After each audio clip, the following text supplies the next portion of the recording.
Today I'm working on a 2005 Volkswagen Beetle with a 2.0 liter. Customer concern is that the battery has to be jump started every time they go to drive the vehicle. So tested the battery and it failed the test. Ended up installing a new interstate battery, checked the charging system out, and that checked good. And the next thing is to check for Parasitic-draw to make sure nothing is staying on. Now, I had to replace the battery because you have to have a fully charged battery to do these two tests. You see that I have a pair of vice grips that's right here. It's connected to the negative post of the battery. That's because I can't get my it's deep down in there and kind of hard to finagle in my Parasitic-draw tester. So this is just easier. So next thing to do is to set up your vehicle. And to set it up, we need to make sure we come over here to the door, and we're going to close the door latch. And so now the car thinks that the door is closed. Do note that while it's like that, don't shut the door, hit the striker, and then you can do some damage. So the next thing we're going to do is, since now we have our door open and we can actually access the fuse box, now we're going to connect our jumper wire. Now I'm connecting a jumper wire from the cable to the vice grips that's touching it, and we do that, and see that arc that was there?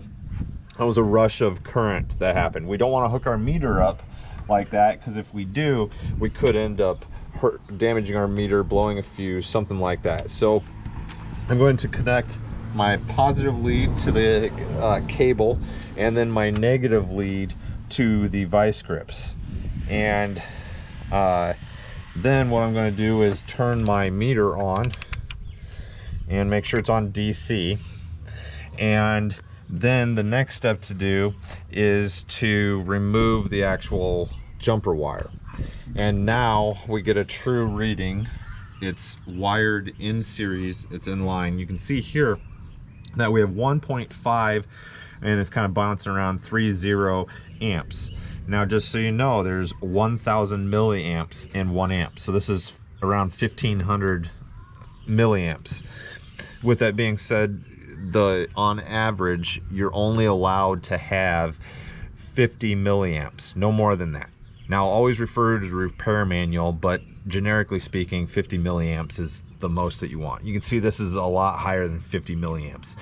Okay, so we're gonna go over to the fuse box, and we're going to access the fuses, and we're gonna pull fuses one by one.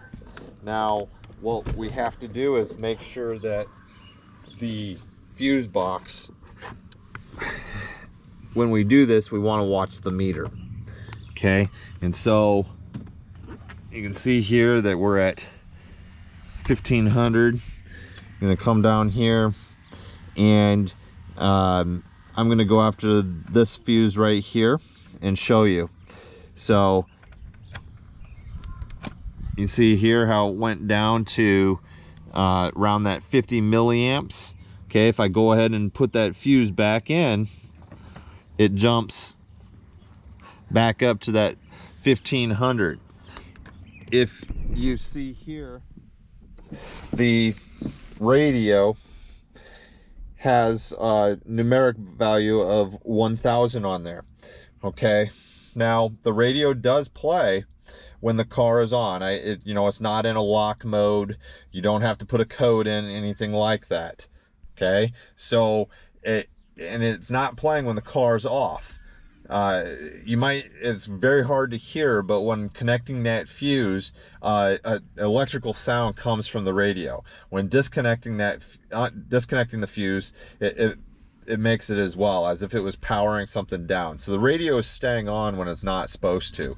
So for this customer concern, I'm going to have to call the customer up and ask her if she would like me to leave the fuse out, and then she won't be able to play a radio or a CD or anything like that. And I know that would drive me nuts, but not being able to play music going while driving.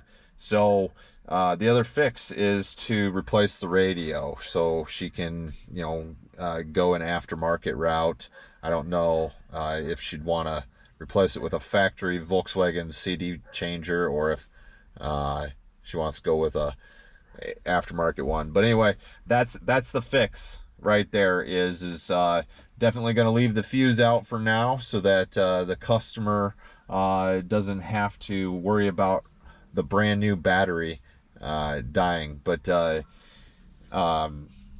that's it. Now, since this is a video that I did, I already had prepped this ahead of time and had known that the which fuse to go after. When I was doing it, I had to pull multiple fuses to get to the one I needed to. Okay, so sometimes you can pull fuses. Other times, if you have a second meter, which I don't have one with me, so if I had a second meter, I could measure voltage drop with my meter across the fuses and do it that way. So you don't always have to pull the fuses, but this is a good demonstration on how something electronically is staying on when it shouldn't be, called a parasitic draw, and will drain your battery down. This is why it's so important that when a battery fails the test and you go to replace it, you don't just slap a new battery on it and then drive down the road. Okay, because if I would have done this for this customer would have called me back a day later, 2 days, 3 days, sometime during the next week. I would have got a phone call back with an upset customer because she would have had the same exact concern. So make sure that after replacing a battery, you verify that the charging system operates properly. It doesn't take long to do that. And make sure that the parasitic draw test is done as well. Thanks for watching.